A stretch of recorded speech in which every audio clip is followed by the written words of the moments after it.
Hey you guys, my name is Cameron Wells. I'm 21 years old. I am applying to UNC Charlotte and have got in to be a part of their TA to Teacher program. That is a program that they offer that allows me, being a teacher assistant, to work while also receiving my degree in teaching. Teaching is something I've always been passionate about.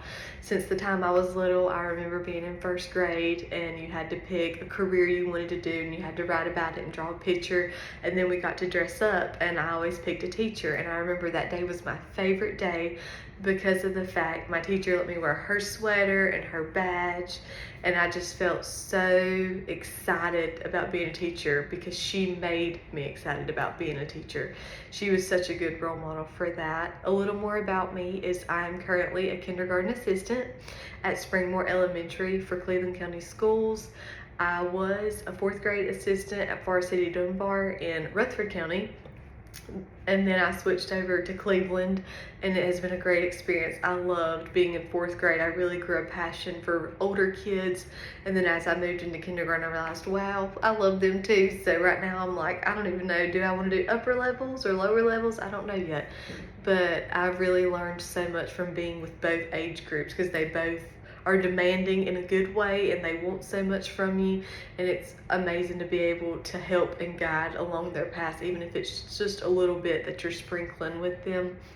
A little more about me is I've always loved kids. I've enjoyed working with kids. As I grew up, I started babysitting for family friends, church members that just needed someone to watch their kids move for a date night. So I did that a good bit, especially during the summers, just to make some extra money.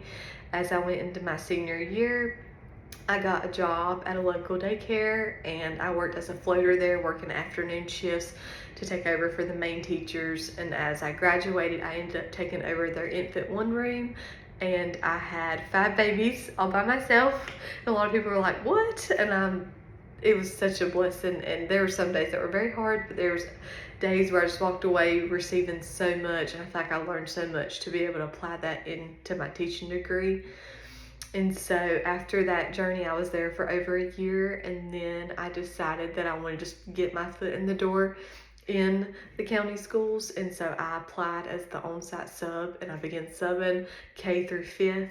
And that was such an eye-opener for me, just seeing the day-to-day hustle of teachers putting in efforts and just trying to get through the day with lessons and activities and making sure everybody's head's still on by the end of the day. And I know that's a crazy term, but it's so true. And so after that, after being a sub for a little while, they needed an assistant in fourth grade, and I took over that position and truly fell in love with teaching. For a while, I struggled with, did I continue to want that to be my passion, or was I wanting to do something else? And after being in fourth grade, I realized this is what I'm called to do and felt led to do. And so that's pretty much it on the introduction part. I will say, my hobbies besides work and being with the kids is our cows and being on our farm and just feeding them, taking care of them with my husband. We've been married for a little bit over a year in September. Another thing we're big into is our church and our church community. I lead our children's council, and so that just looks like planning activities, making sure the kids are taken care of, doing all kinds of things each month just to make sure they're still engaged and just having that fun time. So it's pretty much kids and cows. It's what my life consists of. And so I really felt led to talk about question 5 because I feel like that is something I am very passionate about, is the question, who was your favorite teacher growing up? And I feel like I've had several, but the 3 teachers that stuck out to me the most were my fourth grade team that I worked with this past year. Those ladies are 3 of the best. They are the best teachers out there. They are truly phenomenal at what they do. They have a gift like I've never seen before, and they're the reason I fell back in love with teaching and seeing that they're the teachers I want to be like. Their names are Lamonda Thompson, Joy Van Dyke, and Autumn Bumgardner. 2 of those actually wrote me a reference for this, and Joy Van Dyke was actually a recipient of this award, which was full circle for me. It was like, wow, coming to you to give this, and now here we are. So those 3 ladies just really exemplify what a teacher should be. Someone who is kind, caring, patient. Anything you throw at them, they handle like it was nothing. They would do anything and everything for those kids, and I truly couldn't have had a better example. They showed me how to take a step back, that it's not always about getting in a child's face, it's not always about, having a response, but taking a minute, making that child feel loved, heard, seen, and saying, hey, let's look at it this way, let's redirect this way. Just really taught me how to take a step back in having that patience, having that certain calm tone, because if you're not calm, they're not calm, and just being able to open a new light.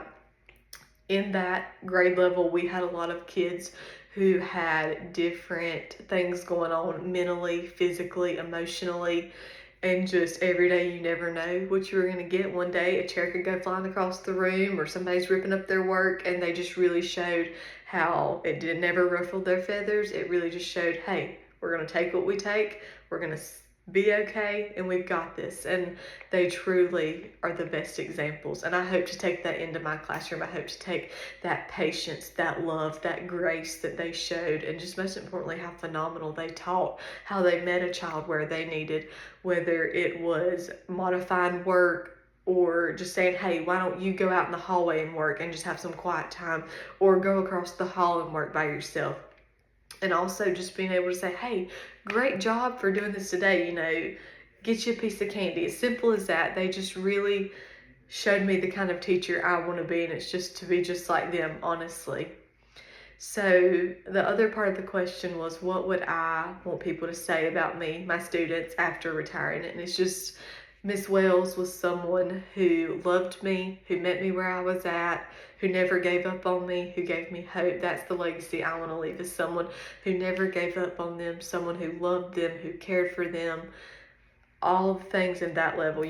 Hopefully they say I was a great teacher, but as long as they felt that they were seen, loved, and heard, that's all that matters to me. I would be so excited if I won this award. I would feel just over the moon about it, just because that would be such a blessing to me to be able to take that burden off of financial situations, just to say I can commit my time to teaching. I would love to commit to that, just to be in my home state of North Carolina and represent and being a teaching fellow. So I hope this message reaches you well, and I can't wait to hear from you. Thank you, guys.